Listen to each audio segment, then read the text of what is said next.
पाकिस्तान तहरीक-ए-इंसाफ के चेयरमैन और साबिक वज़ीर-ए-आज़म इमरान खान ने कहा है कि मालाकुंड में अमन व अमान की सूरत हाल बिगड़ती जा रही है। वफाकी हुकूमत अमन व अमान के हवाले से अपनी जिम्मेदारियां पूरी करे। सैलाब मुतासरीन के लिए इतवार को एक मरतबा फिर टेलीथून करूंगा, मजीद पैसे इकट्ठे करूंगा। मेरी काल का वक्त दूर नहीं, वोट के जरिए पुरअमन इनकलाब आने दो।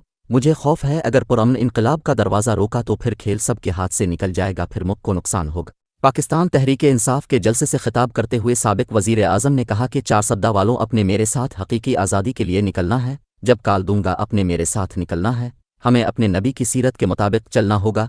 हमने किसी सुपर पावर की ग़ुलामी नहीं करनी। हम किसी के खौफ में आकर उनकी जंग में शिरकत नहीं करनी। अमरीका की जंग में शिरकत करके 80,000 पाकिस्तानियों की कुर्बानी दी। हमने मुल्क की फॉरेन पॉलिसी को आज़ाद बनाना है। नबी की संत पर चलने वाले खौफ का बुत तोड़ देते। जो खौफ के बुत पर काबू ना पाए वो बड़ा इंसान नहीं बन सकता। उन्होंने कहा कि हमारे नबी ने पहले मुसलमानों में खौफ और लालच का बुत तोड़ा था। मैं सियासत चमकाने के लिए मदीना की रियासत की बात नहीं करता। फजल रहमान को पैसा दो, कोई भी फतू डलवा लो। इम्पोर्टेड हुकूमत एक साजिश के तहत कौम पर मुसल्लत की गई। अंदरूनी और बाहर से अमरीकी साजिश हुई। अमरीका चाहता था ऐसे हुक्मरान आए जब हुक्म करें जूते पालिश करें।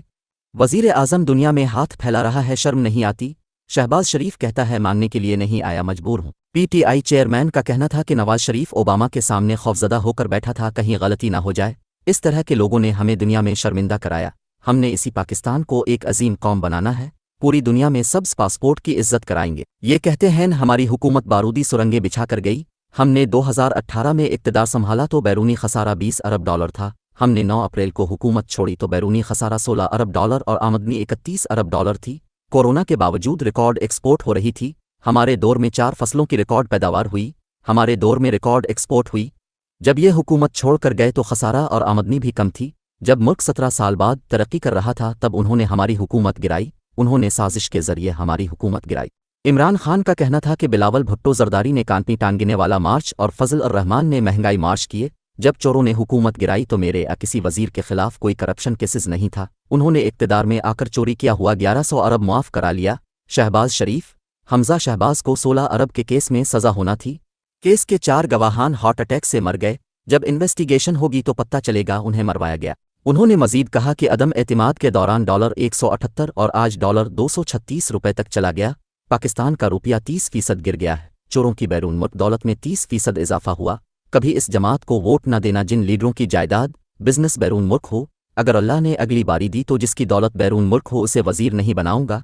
जिसका बैरून मुल्क पैसा होगा वो पाकिस्तान का वफादार नहीं हो सकता। जिसका जीना मरना पाकिस्तान हो वो अपने मुल्क के लिए लड़ेगा। साबिक वज़ीर-ए-आज़म का कहना था कि हमारी हुकूमत में आलमी मंडी में तेल $103 का था। आज आलमी मंडी में तेल की कीमत $93 है। हमारे दौर में पेट्रोल 150 और आज 236 रुपए फी लीटर हो गया है। हमारे दौर में डीजल फजल और रहमान 145 और आज 250 रुपए फी लीटर हो गई। आलमी मंडी में पेट्रोल की कीमत कम जबकि पाकिस्तान में ज़्यादा है। हमारे दौर में बिजली फी यूनिट 16 और आज कीमत 3 गुना बढ़ गई है। उन्होंने महंगाई के सारे रिकॉर्ड तोड़ दिए हैं। उनका कहना था कि आज किसानों के बिजली के बिल ज़्यादा हो गए हैं। किसानों के मुजाहरे की पूरी हिमायत करता हूँ। IMF, वर्ल्ड बैंक कह रहा है हुकूमत मईशत को नहीं संभाल सकती। मुल्क की इंडस्ट्रीज बंद, बेरोजगारी बढ़ रही है। IMF, वर्ल्ड बैंक कह रहा है मुल्क में इंतशार होने वाला है। इम्पोर्टेड हुकूमत और आन के पीछे खड़े होने वालों को पैगाम देता हूँ, सुन ले। जो जिम्मा दी रहे कौम और उन्हें अल्लाह मुआफ़ नहीं करेगा। 50 रुपए मिलने वाला आटा 100 रुपए तक चला गया है। आज कौम पूछ रही है किसने साजिश की और कौन मुल्क को नीचे लेकर आया। इम्पोर्टेड हुकूमत हर हरबा हमारे खिलाफ इस्तेमाल कर रही है। इम्पोर्टेड हुकूमत और हिमायत करने वाले को पैगाम है जो मर्जी कर लें, ये मैच अब जीत नहीं सकते। जितनी देर इलेक्शन नहीं कराएंगे मईशत इतना ही नीचे जाएगी। इमरान खान का कहना था कि सिंध में आसिफ जरदारी बैठा है, कोई भी पैसे देने को तैयार नहीं। आसिफ जरदारी को बिठाने का मकसद बल्ले को दूध की रखवाली पर बिठाना। कल फिर सैलाब मुतासरीन के लिए इंटरनेशनल टेलीथून करूंगा। 10 अरब इकट्ठा कर चुका, मजीद इकट्ठा करूंगा। ये चूर इक़्तिदार में बैठे हैं, दुनिया में कोई भी इमदाद देने को तैयार नहीं। ये अपना पैसा बाहर ले गए और दुनिया को कह रहे हैं पैसा दो। हुकूमत की सारी कोशिश हमें और मीडिया को दबाया जाए। मालाकंड में अमन व अमान की सूरत हाल का मसला शुरू हो गया है। वफाकी हुकूमत को अपनी ड्यूटी पूरी करनी चाहिए। वफाकी हुकूमत अमन व अमान के हवाले से अपनी जिम्मेदारियां पूरी करे। मालाकुंड में लॉ एंड ऑर्डर की सूरत हाल बिगड़ती जा रही है। पीटीआई चेयरमैन का कहना था कि मेरी काल का वक्त ज़्यादा दूर नहीं है।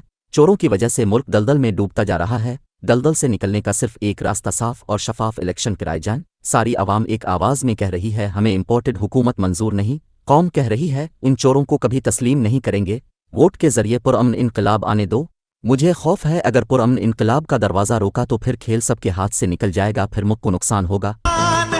ये मेरा पाकिस्तान है, तेरा पाकिस्तान है, ये मेरा पाकिस्तान है। इस पे दिल कुर्बान, इस पे जान भी कुर्बान है। वो इस पे दिल कुर्बान, इस पे जान भी। बिस्मिल्लाहिर्रहमानिर्रहीम। इय्याका नअबुदु व इय्याका नस्तईन।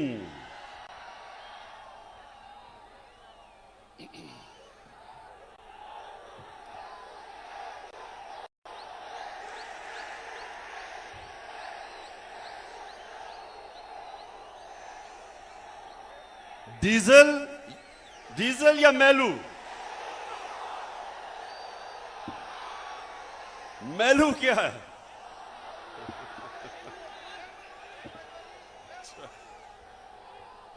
अच्छा, चारसदा मैं आपका इस शानदार इस्तकबाल का आप सबका दिल से शुक्रिया अदा करता हूं। बहुत बहुत शुक्रिया चारसदा। मेरे पास अब आधा घंटा है, मगरिब से पहले आधा घंटा है, उसके बाद आपने चले जाना है। तो मैं ये चाहता हूं कि मैं आज आपसे आधे घंटे में अपनी मुल्क का सूरत हाल रखूं और आप सबको तैयार करूं कि मेरी कौम ने जब मैं आपको कॉल दूंगा, चारसदा आपने मेरे साथ हकीकी आजादी के लिए निकलना है।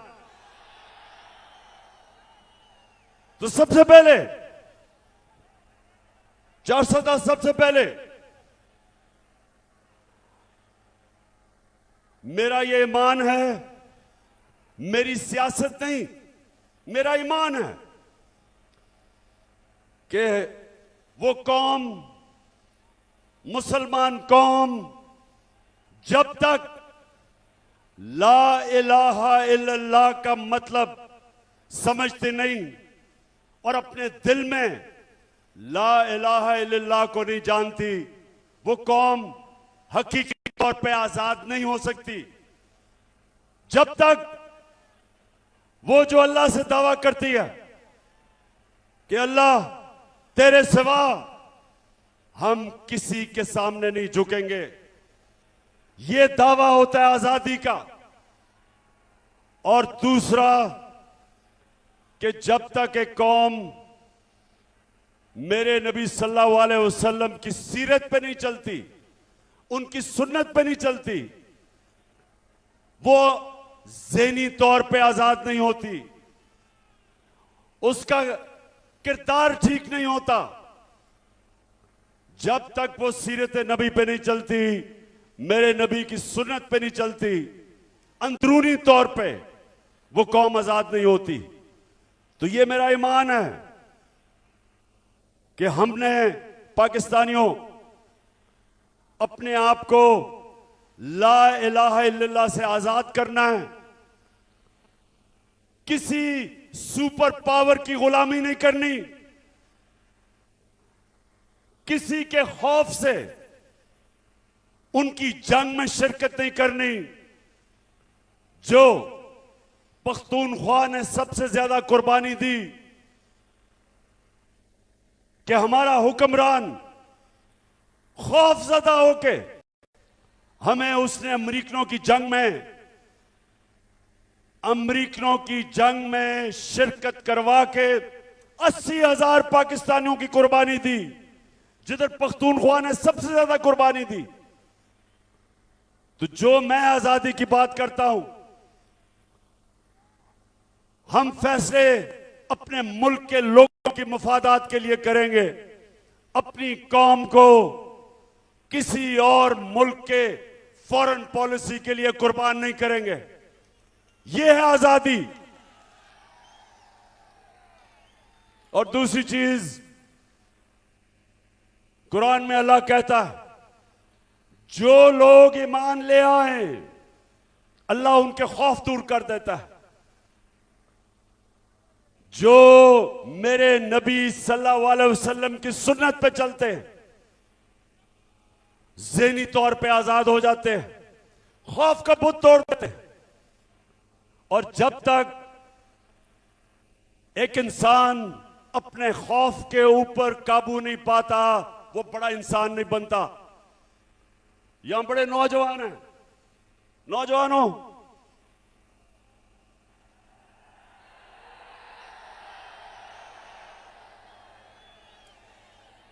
नौजवानों,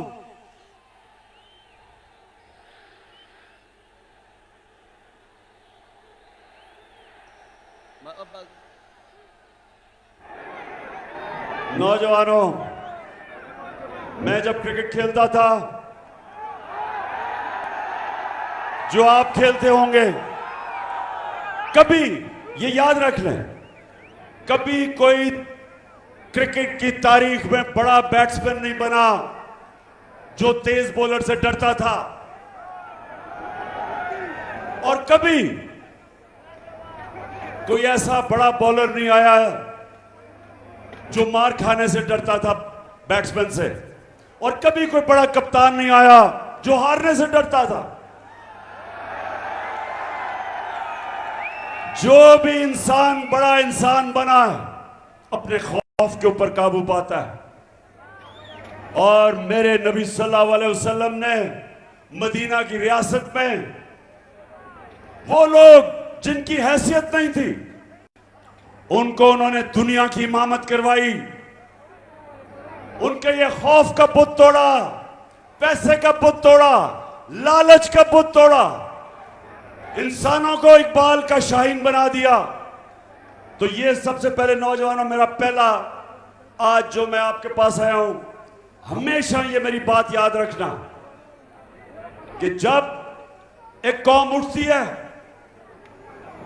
कौम का किरदार उठता है, कौम की परवाज उठती है, तो मुसलमान, जिस तरह अल्लामा इकबाल ने कहा, वो हमेशा वो उन उसूलों पे जाता है जो मदीना की रियासत पे मेरे नबी सल्लल्लाहु अलैहि वसल्लम ने जो उसूल बनाए थे। उन लोगों को उन्होंने, जिनको कोई पूछता नहीं था, उन्होंने दुनिया की इमामत की, और यह तारीख का हिस्सा है। तो मैं भी अपने पाकिस्तानियों, आपके पास जब ये बातें करता हूं तो इसलिए नहीं करता सियासत चमकाने के लिए, यह आप सब जानते हैं, इन्होंने इस्लाम को बेचने की दुकानें बनाई हुई हैं।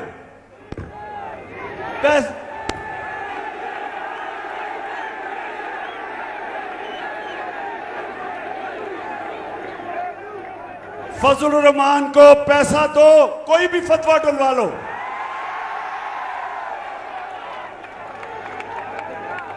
तो सबसे पहले ये जो मैं आपको हकीकी आजादी की बात करता हूं, इंशाअल्लाह इसी तरह हमारी कौम एक अजीम कौम बनेगी। दूसरी बात कि ये जो इंपोर्टेड हुकूमत एक साजिश के तहत इस कौम पे मुसल्लत की गई, दो मुकासद थे जो लेके आए, जिन्होंने अंदरूनी साजिश की और जो बाहर से अमरीकी की साजिश हुई।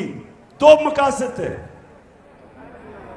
वो ये चाहते थे अमरीका कि यहां ऐसे हुक्मरान आए जो जब उनको हुक्म करें तो उनको जूते पॉलिश करें।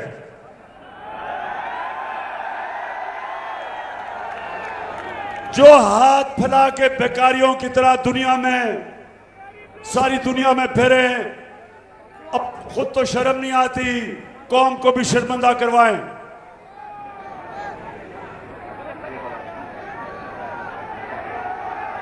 मैं जरा चार सदा ये जरा आप स्क्रीन के ऊपर ये जरा देखें कि क्या ऐसा लीडर आ सकता है जो कि क्या इस सुने जरा सुने। मैं सऊदी अरब से होके आया हूँ, मैं यूएई के होके, अभी मैं तुर्की होके आया हूँ, और मैंने उन भाइयों को कहा कि आप हमारे बड़े अजीम भाई हैं, हमेशा आपने हमारी मदद की। और मैंने यही कहा, जब मैं आया हूं तो आप समझेंगे शायद ये मांगने आया है। मैं मांगने नहीं आया, लेकिन मजबूरी है। जिस तरह माजी में 75 साल में आपने हमारा हाथ बटाया है, आज हम सो समझ गए वो कहते हैं कि आज कि मैं मांगने के लिए आज हम मैं मांगने के लिए नहीं आया, लेकिन मैं मजबूर हूं। आज हम किसी दोस्त मुल्क में जाते हैं तो वो कहते हैं कि आए हैं मांगने के लिए। अच्छा, अब एक और जरा देख लो। अब ये देखें कि शहबाज का बड़ा भाई अमेरिकी सदर के सामने जब उसको मिलने गया तो इसके बड़े भाई ने क्या किया, जरा ये भी जल्दी से देख लो।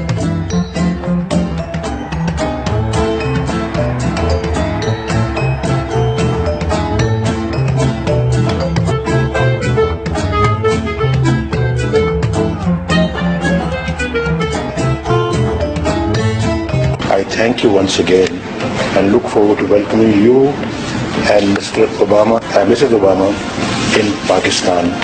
And Keema and Dal is big. 410 सुन दिया। अमेरिकी सदर के सामने इतना खौफजदा कि कहीं गलती ना हो जाए, कि जिस तरह बच्चा हेडमास्टर के पास बैठा हुआ है, गलती ना हो जाए, कि पढ़ के कह रहे हैं कि सदर साहब बहुत बहुत शुक्रिया आपका, पढ़ के कह रहा है। मैं ये आपको इसलिए कह रहा हूं कि ये अल्लाह ने हमारा जो मुल्क बनाया है, ला इलाहा इल्लल्लाह पे एक अजीम मुल्क बनाया था। इस तरह के लोगों ने आज इस कौम को दुनिया के सामने हमें शर्मिंदा करवाते। हरे पासपोर्ट की इज्जत नहीं, क्योंकि जो हुक्मरान अपनी कौम की इज्जत नहीं करते, दुनिया उसकी कौम की इज्जत नहीं करता। तो मेरी पाकिस्तानी और 410 नौजवानों, इंशाअल्लाह हमने इसी पाकिस्तान को एक अजीम कौम बनाना है,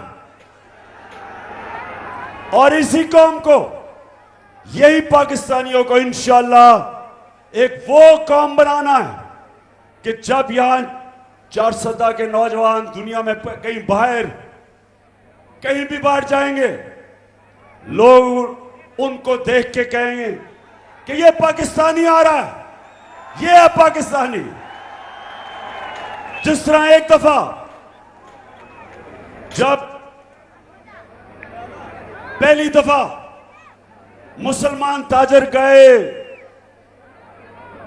इंडोनेशिया और मलेशिया, कोई मुसलमान फौज नहीं गई थी। मुसलमान ताजरों के किरदार को देख के, वो सादिक और अमीन थे, उनके किरदार को देख के इंडोनेशिया और मलेशिया के लोग मुसलमान हुए। वो इंशाल्लाह एक दिन आएगा कि मेरा जब पाकिस्तानी दुनिया में जाएगा, लोग कहेंगे ये देखे, ये है मुसलमान, ये है उम्मत नबी सल्लल्लाहु अलैहि वसल्लम की।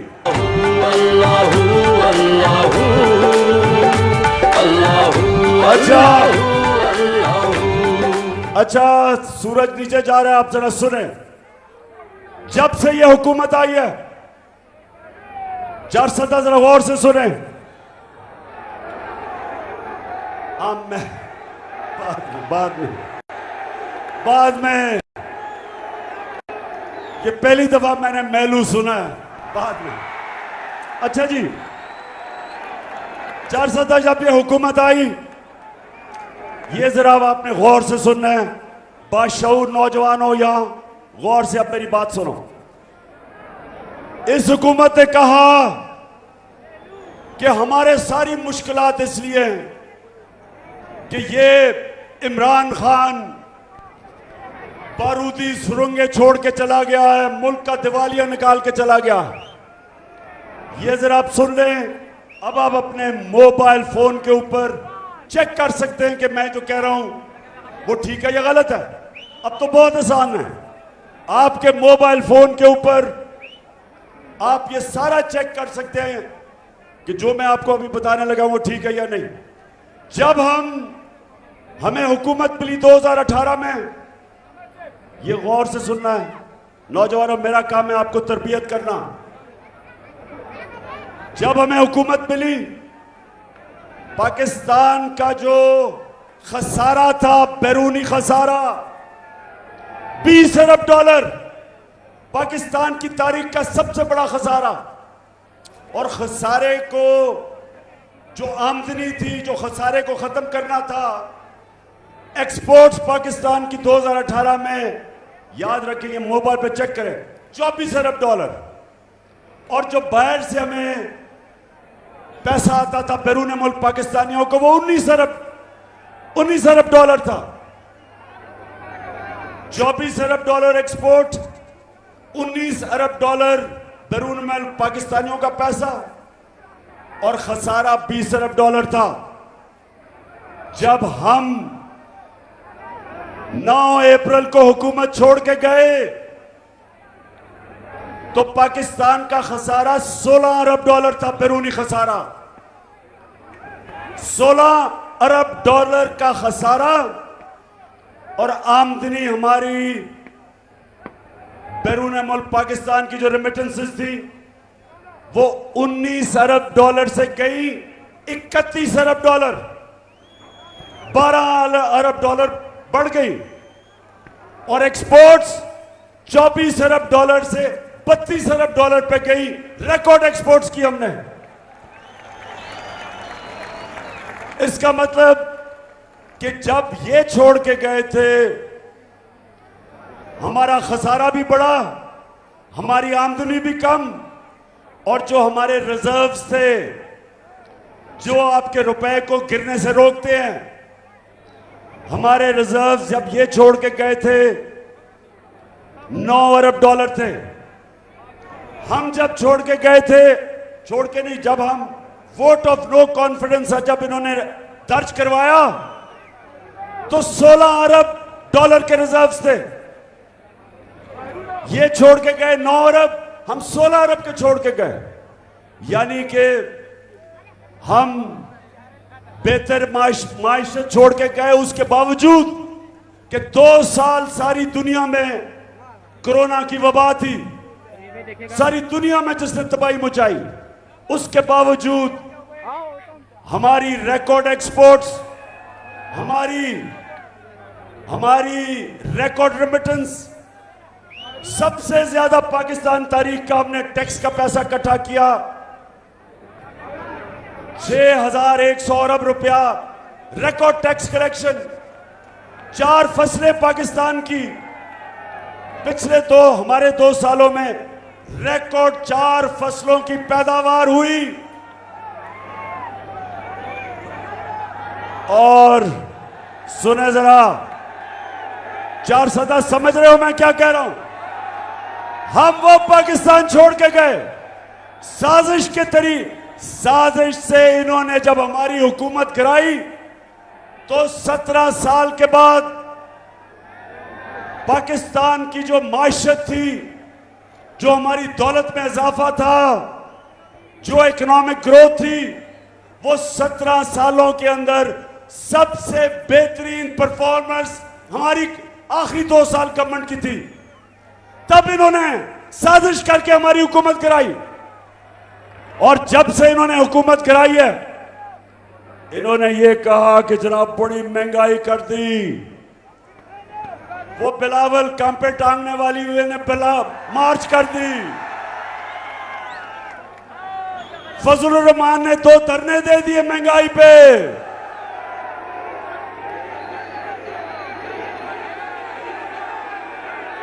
हमने कोई FIR नहीं काटी, कोई कंटेनर नहीं रखे। मैंने तो बल्कि दावत दी कि आ जाओ इस्लामाबाद, अगर तुम्हें मुश्किल पड़े तो मैं तुम्हें खाना पीना भी पहुंचा दूंगा। तो वो जब हमारी हुकूमत इन्होंने गिराई, 17 साल के बाद हमारी इकोनॉमी बेहतरीन ऊपर जा रही थी। और ये पहली हुकूमत जो गिराई, कोई करप्शन का केस ना इमरान खान के ऊपर ना वजीरों पे था। जब ये चोरों ने हमारी हुकूमत गिराई साजिश के तहत, और इन्होंने क्या किया, आते साथ ही आते साथ ही अपने करप्शन के केसेस खत्म करने शुरू किए। नैब के अंदर अमेंडमेंट की 1100 अरब रुपया जो अवाम का चोरी किया हुआ था वो इन्होंने माफ करवाना शुरू किया।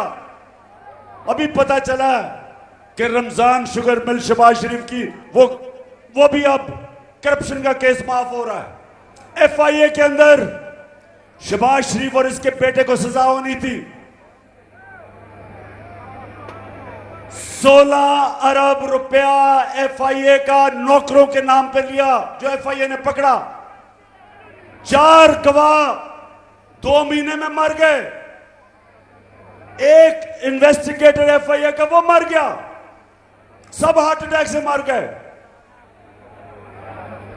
और जब भी इन्वेस्टिगेशन होगी पता चलेगा कि वो हार्ट अटैक से ऐसे नहीं मरे, उनको मरवाया गया क्योंकि इसके केसेस थे। तो अपने तो इन्होंने केसेस माफ करवा दिए। कौम को क्या हुआ? 4 महीने के अंदर पाकिस्तानियों सुनो, हमारा रुपया गिरना शुरू हुआ।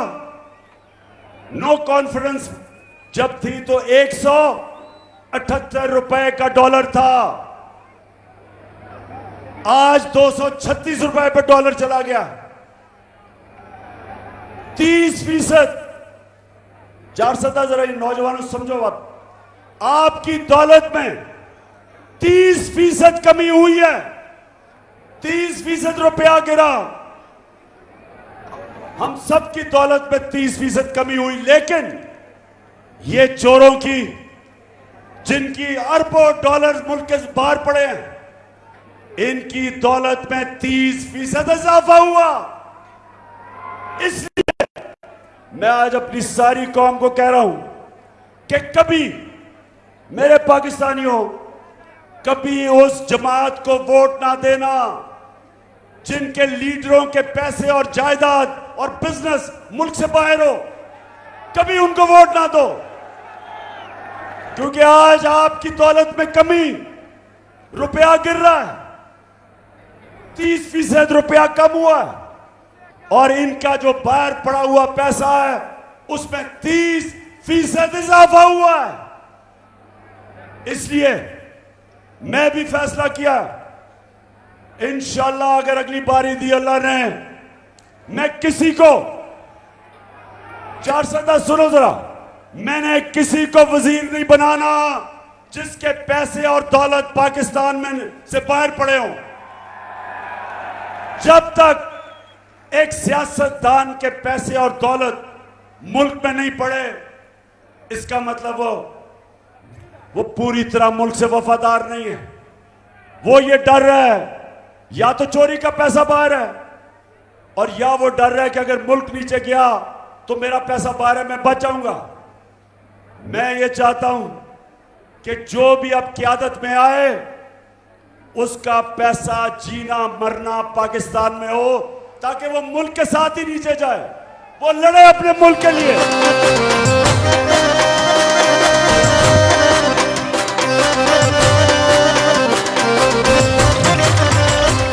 चार सदा वक्त कम है, अब जरा सुने इन्होंने क्या किया जब से आए हैं।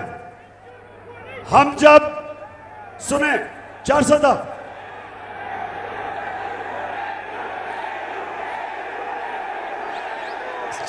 सुनो, और वो मगरिब होने वाली है, मैंने उससे पहले बात खत्म करनी है। सुने जरा, देखिए हम जब गए तो आलमी मंडी के अंदर तेल $103 का था। नोट कर लो, ये आलमी मंडी में 9 अप्रैल जब हम गए तेल $103 का था।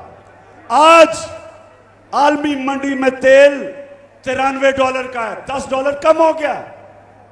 लेकिन जब हम थे तो पेट्रोल 150 रुपए लीटर था, आज 236 रुपए लीटर है। और 400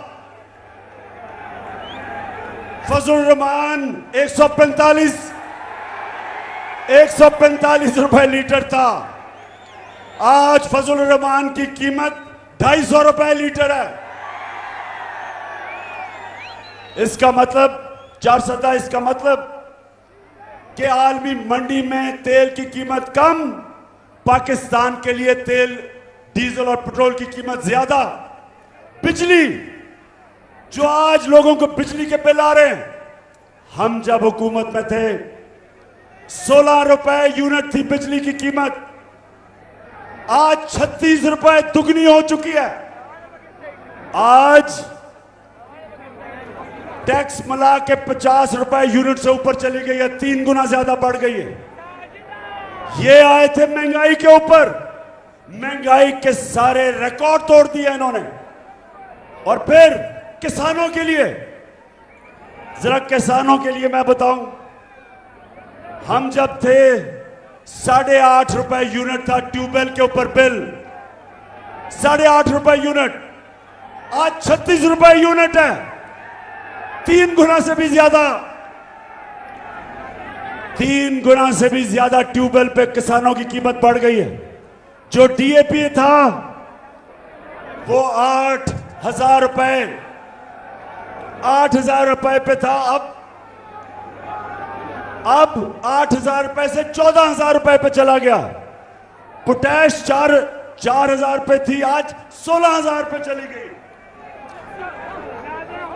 और आज किसानों का जो सबसे ज्यादा पैसा हमारे दौर पे बनाया था, आज किसानों के खर्चे इतने हो गए, आज खर्चे इतने ऊपर चले गए। और ये जो किसान 21 तारीख को मुजाहरा कर रहे हैं, मैं आप सबकी पूरी हिमायत करता हूं, किसानों की पूरी हिमायत करता हूं। अच्छा, 400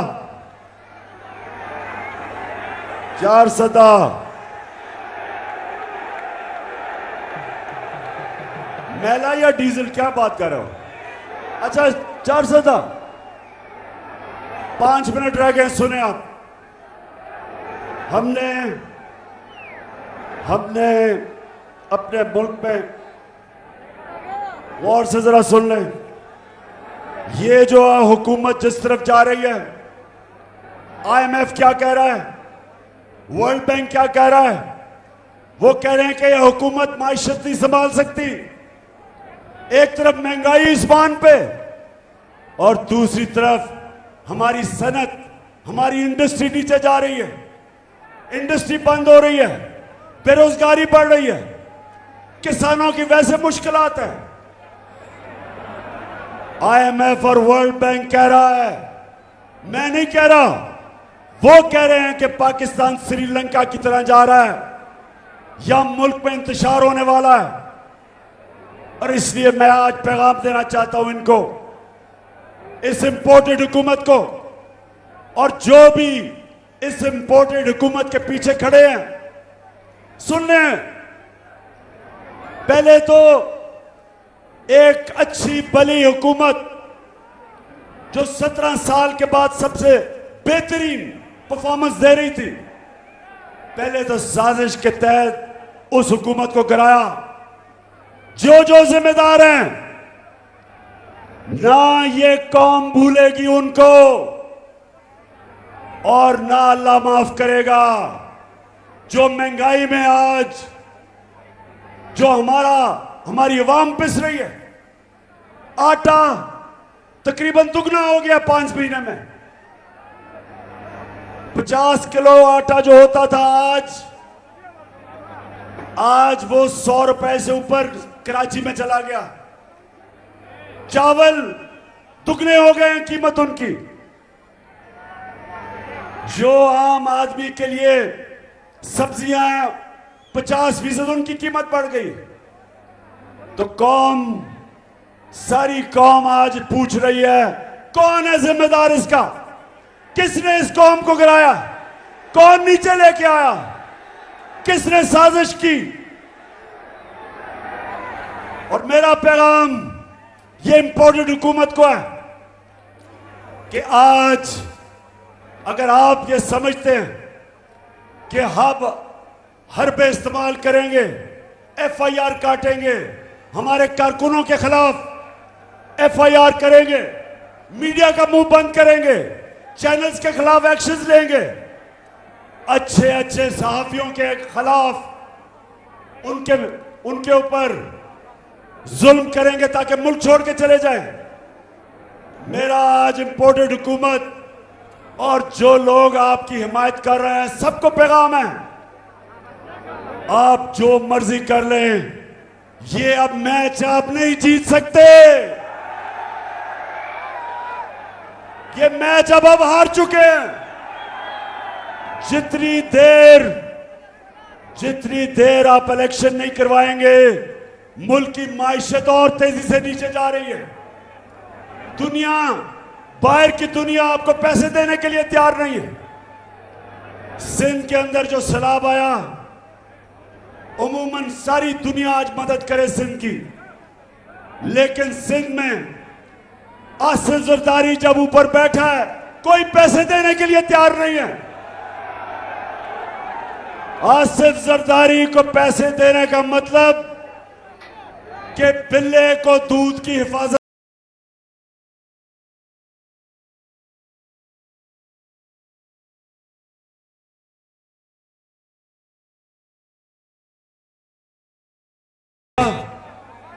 मैं वैसे आपको आज मैं चारसदा देख के आया हूं। सारा इलाका जो खास तौर पे मकई की फसल तबाह हुई, कई जगह गन्ने की फसल तबाह हुई, मैं खुद देख के आया हूं। इंशाल्लाह कल फिर मैं इंटरनेशनल टेलीथॉन कर रहा हूं। 10 अरब रुपया अल्लाह के फजल से इकट्ठा कर चुका हूं और पैसा इकट्ठा करूंगा। और इधर भी हम पैसा लगाएंगे और इंशाल्लाह सारे पाकिस्तान में जैसे जैसे पैसा आएगा मुतासरीन की मदद करेंगे। लेकिन अफसोस की बात यह कि जो ये चोर ऊपर बैठे हैं, कोई दुनिया में इमदाद करने के लिए इनको तैयार नहीं, क्योंकि सबको पता कि इनके अपना पैसा बाहर पड़ा है, अपना पैसा बाहर ले गए हैं और दुनिया को कहते हैं कि हमें पैसा दो। कोई पैसा नहीं देगी। हम इंशाल्लाह अपनी कौम से पैसा इकट्ठा करेंगे। और मैं दूसरी चीज इस हुकूमत को कहना चाहता हूं कि आपकी सारी कोशिश है कि ऑपोजिशन हमें दबाया जाए, मीडिया को दबाया जाए, लेकिन मुल्क के आपसे संभाले नहीं जा रहे। मलाकंड के अंदर लॉ एंड ऑर्डर सिचुएशन शुरू हो गया। पख्तूनख्वा की पुलिस पूरी कोशिश कर रही है, लेकिन फेडरल गवर्नमेंट को अब सामने आना चाहिए और अपनी ड्यूटी पूरी करनी चाहिए, बजाय इसके कि सिर्फ कोशिश करें कि किसी तरह इमरान को दहशतगर्द बना दे या फलाना केस कर दे या जो भी केस कर दे। आपका काम है कि बड़ी यहां लोगों ने कुर्बानियां दी हैं, पख्तूनख्वा के लोगों ने बड़ी कुर्बानियां दी हैं, इसलिए आपकी जिम्मेदारी है कि लॉ एंड ऑर्डर सिचुएशन जो बिगड़ता जा रहा है, खास तौर पे हमारे कबायली इलाकों में और मलाकंड में, ये आपकी जिम्मेदारी है। और मैं आखिर में आपका दिल से शुक्रिया अदा करता हूं।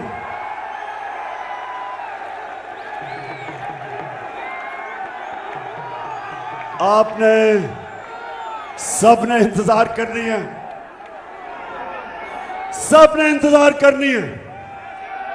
ज्यादा दूर नहीं वो वक्त जब मैं अपनी कौम को एक कॉल दूंगा, और वो कॉल होगी सिर्फ एक मकसद के लिए कि इस दलदल से जिसमें हमारा मुल्क डूबता जा रहा है, इन चोरों के हाथ जो हमारा मुल्क दलदल में डूबता जा रहा है, सिर्फ एक रास्ता है इससे निकलने का, साफ और शफाफ इलेक्शन करवाए जाए। और अगर ये कोई समझता है कि आज ये जो अवाम सारी है, पाकिस्तान की अवाम एक आवाज से कह रही है कि इंपोर्टेड हुकूमत नामंजूर। हम बाहर की साजिश के तहत इन चोरों को कभी कबूल नहीं करेंगे।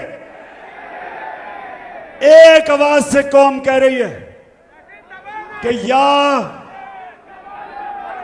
एक पुरअमन इनकलाब को आने दो वोट के जरिए, जो हम पुरअमन जलसे करते हैं। हम एक पैगाम दे रहे हैं इन सबको कि वोट के जरिए तब्दीली आने दो, नहीं तो ये मुझे खौफ है। और वर्ल्ड बैंक भी ये कह रहा है, IMF भी ये कह रही है कि मुझे ये खौफ है कि जो अगर आपने पुरअमन इनकलाब का दरवाजा रोका तो वो इनकलाब आएगा यहां, जो गेम सबके हाथ से निकल जाएगी।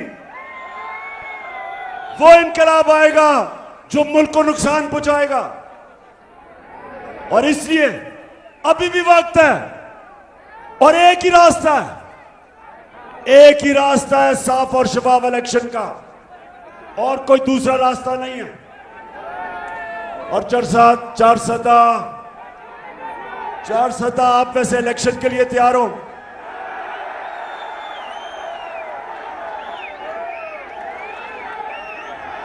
इंशाअल्लाह मैं फिर से 4 सदा, मैं जिस तरह आज आपने मेरा इस्तकबाल किया, जिस तरह आपने मुझे इज्जत दी, मैं हमेशा याद रखूंगा।